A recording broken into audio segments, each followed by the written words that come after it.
बिस्मिल्लाहिर्रहमानिर्रहीम अस्सलाम वालेकुम।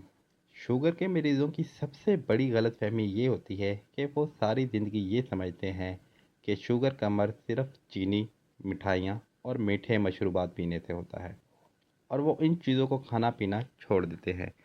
बरवक़्त इल्म ना होने की वजह से वो अपनी बीमारी को बढ़ा लेते हैं और बदले में उन्हें अपने मर्ज़ को कंट्रोल करने के लिए इंसुलिन और डायबिटिक मेडिसिन पर डिपेंड करना पड़ता है, जिसकी बदौलत दूसरे साइड इफ़ेक्ट्स की वजह से ऑर्गन्स आहिस्ता आहिस्ता तबाह होना शुरू हो जाते हैं। सबसे पहले समझने की ज़रूरत ये है कि डायबिटीज़ कोई बीमारी नहीं है, बल्कि डाइट मिसमैनेजमेंट है और इसको ट्रीट करने का प्रोसेस भी डाइट रेगुलेशन ही है। बदकिस्मती से हमारे डॉक्टर भी मुनासिब तौर पर मरीज़ों को गाइड नहीं करते और माज़रत के साथ कहना चाहूँगा कि हमारे डॉक्टर हज़रात भी अपनी दुकानदारी चमकाने के लिए मरीज़ों को मेडिसिन पर चलाते रहते हैं। बजाय इसके कि मरीज़ों को डाइट प्लान बना कर दिया जाए, तो शुरू करते हैं आज की वीडियो। हमारी रोज़मर्रा की खाए जाने वाली चीज़ों में खुराक में सबसे ज़्यादा जिस वजह से शुगर बढ़ती है, उसमें शामिल है अनाज, जिसकी हम रोज़मर्रा ज़िंदगी में रोटी खाते हैं। नंबर 2 पर आता है हमारे पास राइस, जो भी हम बहुत शौक़ से खाते हैं। और नंबर 3 पर आता है पोटैटो, यानी कि आलू, जो हमारी तकरीबन तमाम सब्जियों में पाए जाते हैं, जो डेली बेसिस पे हम अपनी रूटीन लाइफ में खा रहे हैं। और जब हमें मालूम हो जाता है कि हमें शुगर का मर्ज़ लाहक हो गया है, तब भी हम इन चीज़ों से अवॉइड हरगिज़ नहीं करते, जिसकी वजह से हमारा ब्लड ग्लूकोज़ कंट्रोल में नहीं रहता और हमें अल्टीमेटली मेडिसिन या इंसुलिन लेनी पड़ती है। सबसे पहले तो आपको इस बात का इल्म होना चाहिए कि आपके क्या खाने से आपका ग्लूकोज़ लेवल बढ़ता है। जब आपको अंदाज़ा हो जाएगा, तब आप अपनी खुराक को मैनेज कर सकते हैं।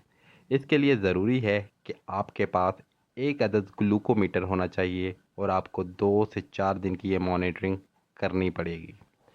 आपने करना ये है कि खाना खाने से पहले, यानी कि फास्टिंग में, अपना ग्लूकोज़ लेवल चेक कर लेना है और इसके बाद खाना खाने के आधे घंटे के बाद अपने ग्लूकोज़ का लेवल चेक करना है और दोबारा इसके आधे घंटे के बाद, यानी कि पूरा 1 घंटा के बाद, आपने दोबारा अपना ग्लूकोज़ चेक कर लेना है और इसके बाद आपने फिर आधे घंटे के बाद चेक कर लेना है, यानी कि खाना खाने के 90 मिनट के बाद आपने दोबारा इसकी रीडिंग लेनी है और उसके बाद आपने फिर आधे घंटे के बाद, यानी कि खाना खाने के 2 घंटे के बाद, आपने दोबारा ग्लूकोज़ लेवल चेक करना है।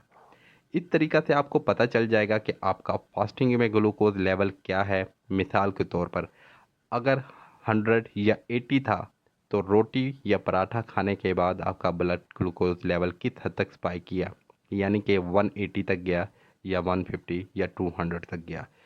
तो आप इससे असेस कर लेंगे कि पराठा या रोटी मेरा ब्लड ग्लूकोज़ को कितना इंक्रीज़ कर रही है।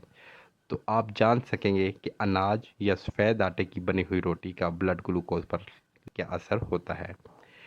इसी तरह की बहुत सारी वीडियोस यूट्यूब पर अवेलेबल हैं, जिनको आप दे सकते हैं, जिनमें मॉनिटरिंग एक्सपेरिमेंट कर रखे हैं कि एक डाइट कोक पीने से ब्लड ग्लूकोज़ पर क्या असर पड़ता है या एक नॉर्मल को क्या असर पड़ता है, रोटी खाने से आपके ब्लड ग्लूकोज़ पर क्या असर पड़ता है।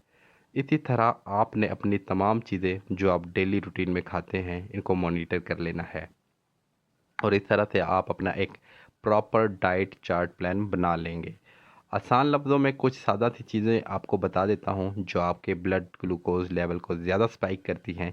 इनमें आमतौर पर रोटी, नान और फास्ट फूड और दूसरा चीज़ें जो रिफाइंड आटा या मैदा या सफ़ेद आटा से बनी होती हैं, और इसके अलावा आलू और चावल, ये चीज़ें सर-ए-फ़हरिस्त हैं जो आपके ब्लड ग्लूकोज़ में बहुत ज़्यादा स्पाइक करती हैं। तो हत्तल इम्कान इनसे बचने की कोशिश करें या इनका इस्तेमाल कम से कम कर दें। दूसरे नंबर पर आपने मीठी चीज़ें हरगिज़ नहीं खानी, जिनमें बोतलें, कोल्ड ड्रिंक्स, मिठाइयाँ या दूसरी जो भी बाहर से बनी हुई चीज़ें हैं, वो आपने हरगिज़ नहीं खानी। इसी तरह से आपने फलों में भी डिफ़रेंशिएट करना है। जो मीठे फल हैं, मिसाल के तौर पर केला, खजूर और इसके अलावा वाटरमेलन और भी बहुत सारी चीज़ें हैं, मैंगो वगैरह, इसका भी ब्लड ग्लूकोज़ पे असर आप चेक कर सकते हैं। ये तमाम चीज़ें आप चेक कर लेंगे तो आप अपने ब्लड ग्लूकोज़ को अपने कंट्रोल में रख सकेंगे, बिना किसी मेडिसिन के बिना किसी इंसुलिन के।